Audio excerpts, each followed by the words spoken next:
If I could speak 1,000 languages, if I could tell what's in the future, if I could know all things that can't be known but don't have love.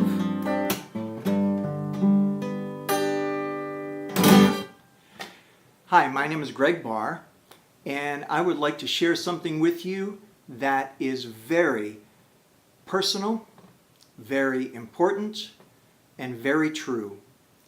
And I don't want it to come across in any way as cliche or corny. So here it goes. About 40 years ago, my life radically changed for the better. And part of that change was due to the Bible. Since then, the Bible has been for me a daily support, a daily encouragement, a guide, a teacher, a corrector, a foundation for my life, and a life giver. And I would like to share some of that with you.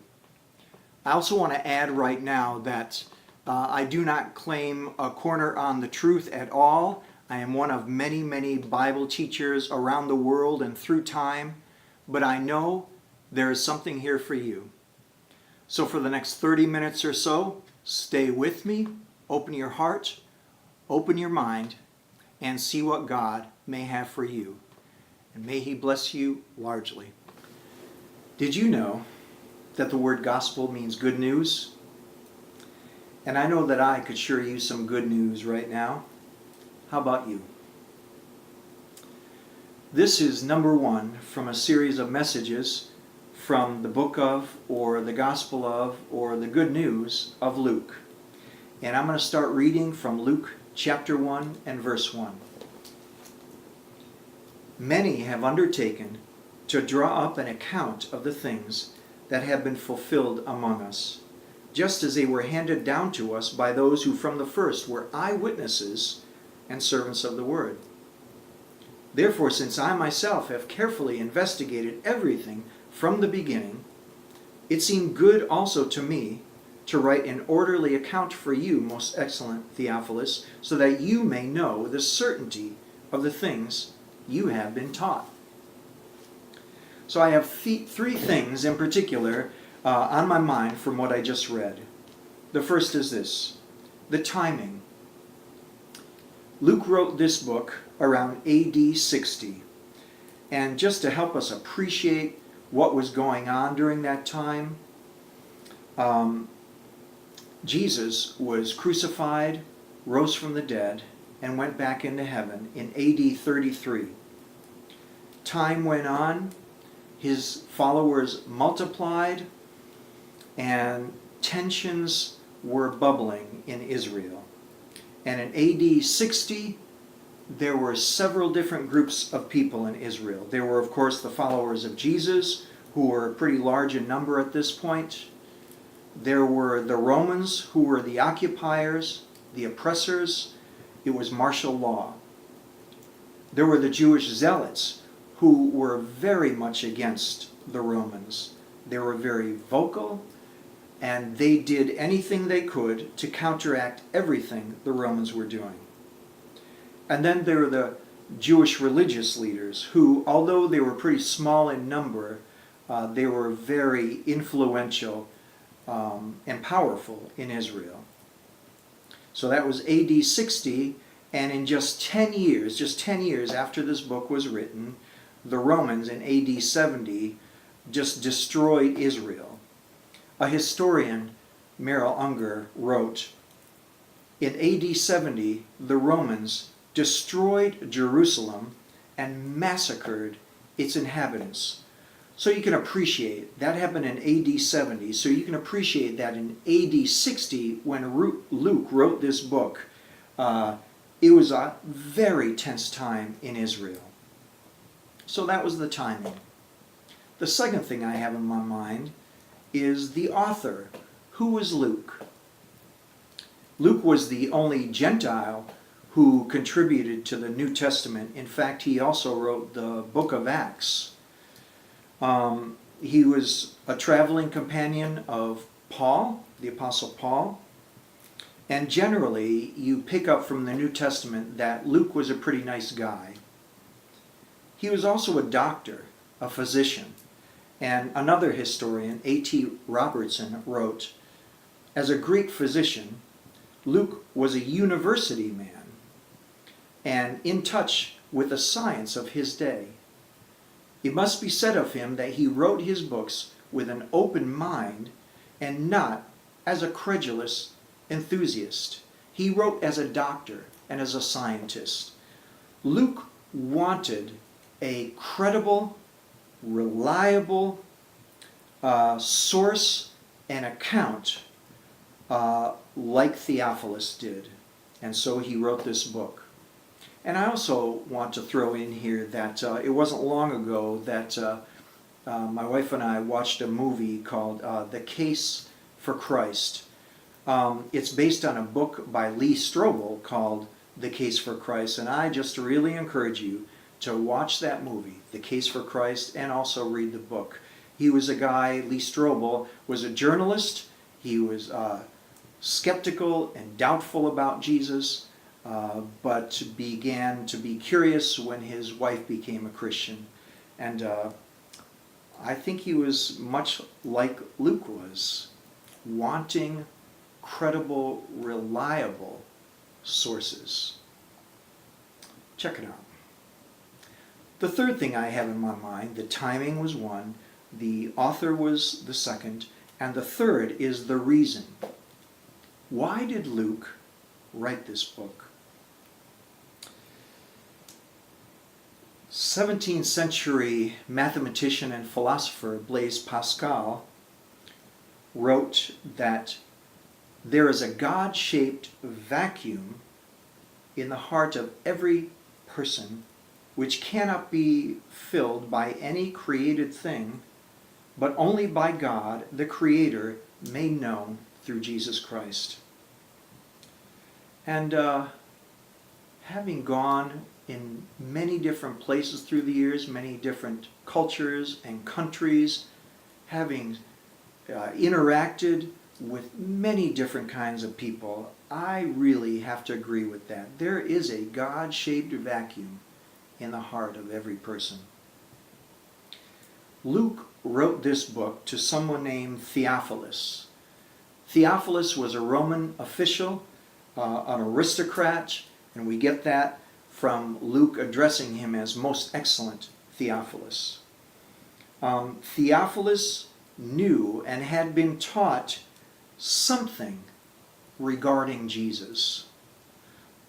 Theophilus knew and had been taught something regarding Jesus. And here's a question for you.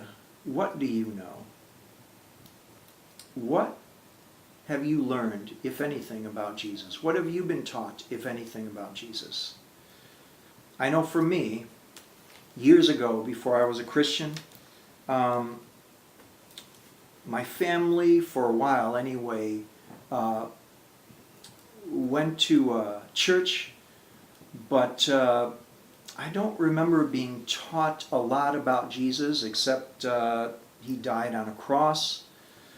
And it was more of kind of a, at least what I picked up as a kid, it was more of a dark and severe kind of religion. I did not know a lot about Jesus except that. And being honest, it was not very attractive to me.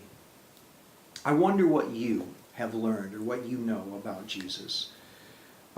Theophilus knew something about Jesus, but it seems that he wanted and he needed to know more. He wanted to have more assurance of Jesus. He wanted more certainty about Jesus. How about you? Luke was a doctor and he was a scientist, and he wasn't going to go about this haphazardly. So he compiled what he said.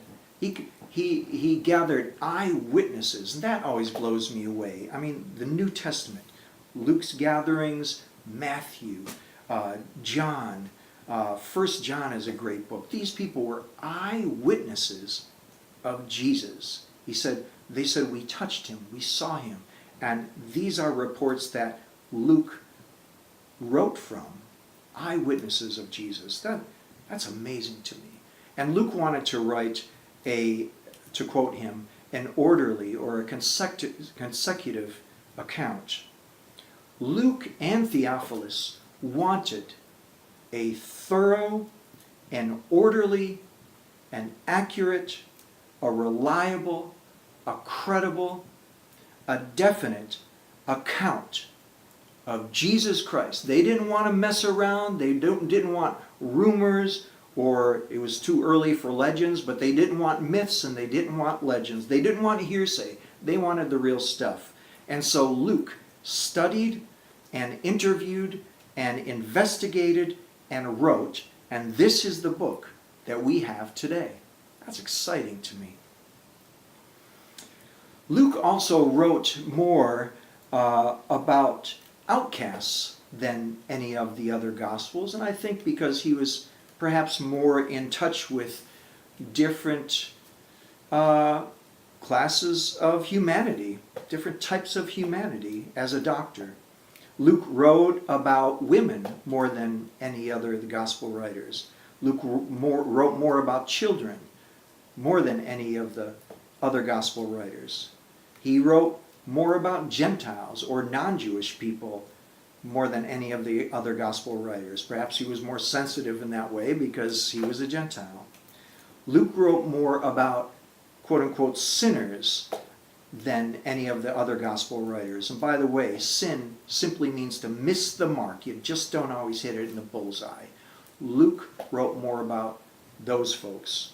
I think folks like me and you, more than any of the other Gospel writers. A pastor out west, Jack Hayford, writes, Luke presents and stresses the fact that Jesus was not merely a Jewish Messiah and deliverer, but the Savior for the entire world. Jack Hayford wrote, no one who reads this book, Gospel of Luke, should feel that he is beyond the reach of the gospel of salvation. And I say it like this: no one is too big to need Jesus, and no one is too bad to get Jesus. I think one of the key verses from the Gospel of Luke is in chapter 19 and verse 10. And here's what it says. Jesus said, for the Son of Man came to seek and to save what was lost. Are you lost? I know for me, years ago, I came to a point in my life that although I never would have used the word, I certainly never admitted it to anybody, but there came a point in my life where I began to feel lost or astray. Again, I did not admit that to anybody, but inside myself I started to feel like life, like I just wasn't right. Lost, if you will. And since that time, 40 years ago, or more than 40 years ago, there have definitely been times in my life where I felt kind of lost. How about you? The well-known author C.S. Lewis wrote in a great book called Mere Christianity, he said, we all want progress. But progress means getting nearer to the place we want to be. Progress means getting nearer to the place we want to be. And if you have taken a wrong turn, then to go forward does not get you any nearer. Did you get that? If you are on the wrong road, progress means doing an about turn and walking back to the right road. And in that case, the man who turns back, or I'll say the woman, or the child, if you're on the wrong road, the person who turns back the soonest is the most progressive person. And C.S. Lewis goes on and he says, there is nothing progressive about being pig-headed and refusing to admit a mistake. And I think that if you look at the present state of the world, we're talking like 50s and 60s, right? He says, I think if you look at the present state of the world, it is pretty plain that humanity has been making some big mistakes. We are on the wrong road, said C.S. Lewis. And if that is so, we must go back. Going back is the quickest way forward. Some good words there, I think. If you would like, would you pray with me something like this? Jesus, please find me. Jesus, please put me on the right road. Jesus, I'll follow you. Please help me. Amen. So I wonder what you may have gotten out of what you just heard. I hope you were comforted. I hope you were encouraged. I hope you learned something about God, or at least gained more curiosity about Him. I hope if you're not part of a church that you would check out New Road in Centerville. And I hope most of all that you would turn to Jesus. He is the only one who can give you the life that you were created to have, that you were meant to have. He is the only one who can give you the best life possible.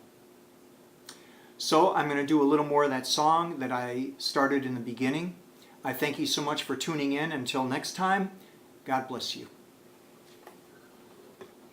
And if I was the smartest guy in town, and if I had faith to move a mountain,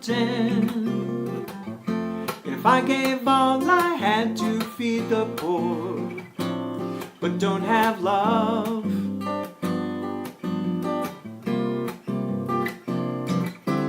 'cause love is patient, love is kind, love gets hurt but doesn't mind, doesn't grab and won't demand or put you down.